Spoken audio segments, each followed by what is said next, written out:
Bonjour chers frères et sœurs, comment allez-vous? Soyez le bienvenu à cette prière du matin. C'est avec une grande joie que nous nous rencontrons encore une fois pour prier ensemble, pour louer le Seigneur, pour écouter sa parole. Donc faisons déjà le signe de la croix et confions-nous à la Vierge Marie. Au nom du Père, du Fils et du Saint-Esprit. Amen. Je vous salue Marie, pleine de grâce, le Seigneur est avec vous. Vous êtes bénie entre toutes les femmes, et Jésus, le fruit de vos entrailles, est béni.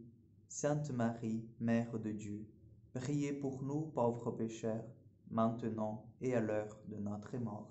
Amen. Notre-Dame du Mont Carmel, priez pour nous. Ce matin, nous allons écouter cet évangile de Jésus qui entre dans le temple. Donc, nous allons prendre l'évangile de Marc, chapitre 11, verset 11 au suivant. Marc 11, 11 au suivant. Après son arrivée au milieu des acclamations de la foule, Jésus entra à Jérusalem dans le temple. Il parcourut du regard toutes choses, et comme c'était déjà le soir, il sortit pour aller à Béthanie avec les 12.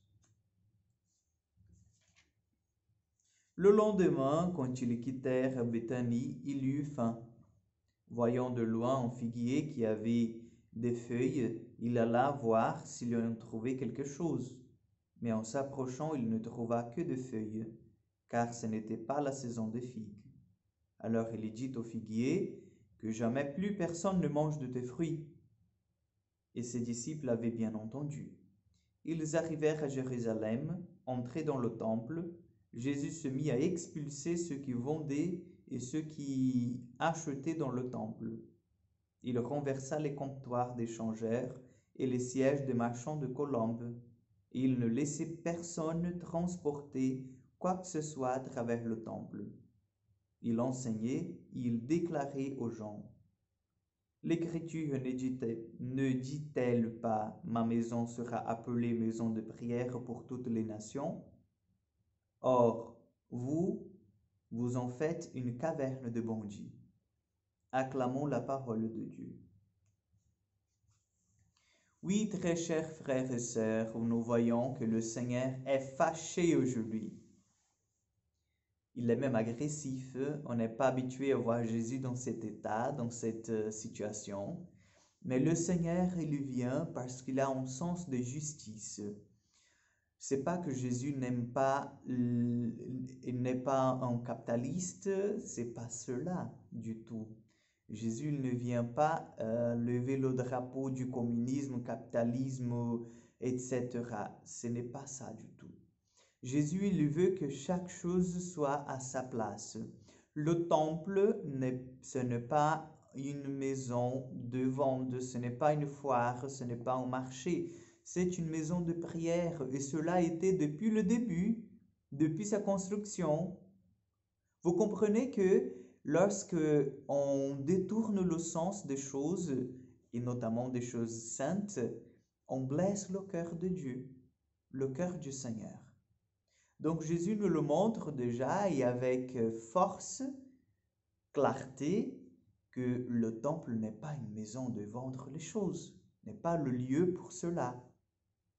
Et là, je fais un lien, chers frères et sœurs, avec la lettre de Saint Paul qui va nous dire que notre corps est le temple de l'Esprit Saint.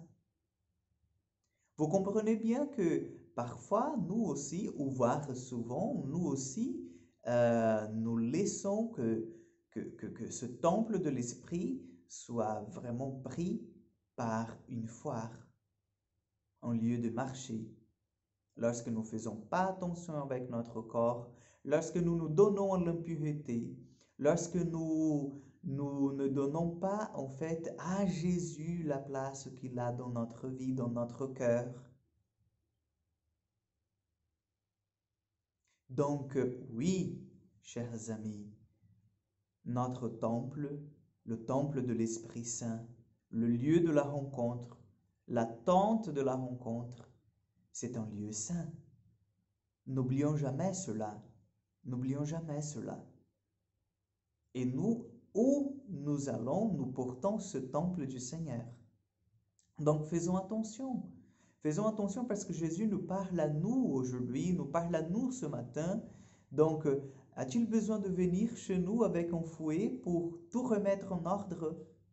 Je pense que nous pouvons déjà, avec bien sûr la grâce de l'Esprit Saint, de faire un bon ménage par une bonne confession, par une bonne prière, en demandant la lumière de l'Esprit Saint pour que l'Esprit Saint vienne mettre chaque chose à sa place. Donc, ma maison, c'est une maison de prière. Rappelez-vous, le Seigneur soit avec vous. Que Dieu Tout-Puissant vous bénisse, le Père, le Fils et le Saint-Esprit. Amen. Que Dieu vous accompagne, chers frères et sœurs, et à demain pour encore une prière du matin.